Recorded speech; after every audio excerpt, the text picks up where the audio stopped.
Ilukan sawah saya yang berjudul Tuntut Ilmu.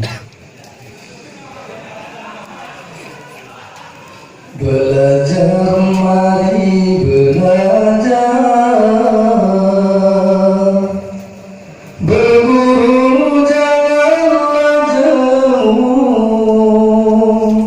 tuntut ilmu hendaklah sabar, kemudian selagi mampu.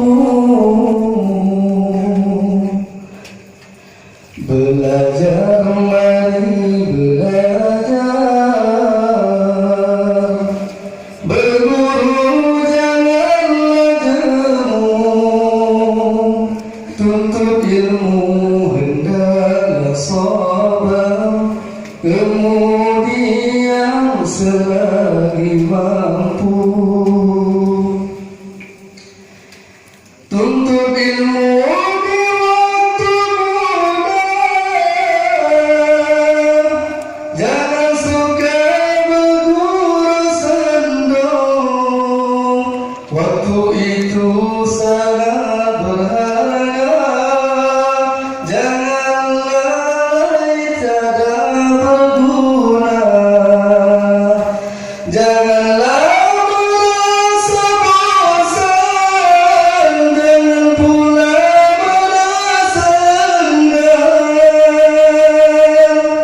Bila penuh ilmu di dada, kemana saja tetap berguna. Belajar, mari belajar, berguru janganlah jemu, tuntut ilmu hendaklah sabar, kemudian selagi mampu.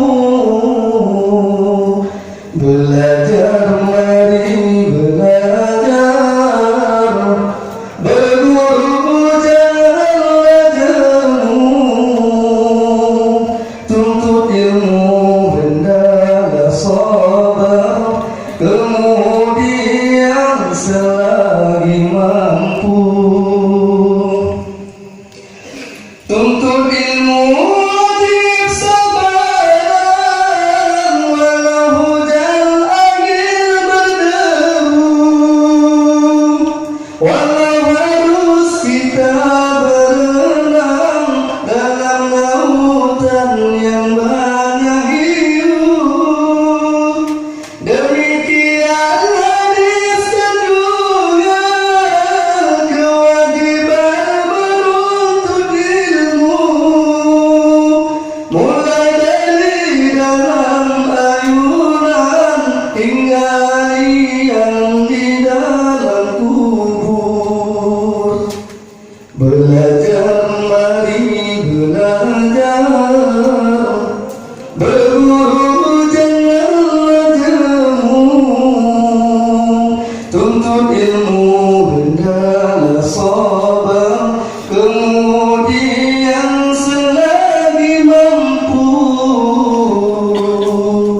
Belajar, mari belajar, berguru janganlah jemu, tuntut ilmu hendaklah sabar, kemudian selagi mampu. Rasulullah pernah sabdakan, umat Islam wajib berilmu, walau jauh di negeri Allah, negeri Kelantan, Cina dan Hindu. Tapi sekarang cukup mudah, pelajaran dekat di situ. Rumah Fatah di pinggir jalan, ada pimpinan dekat di situ. Belajar,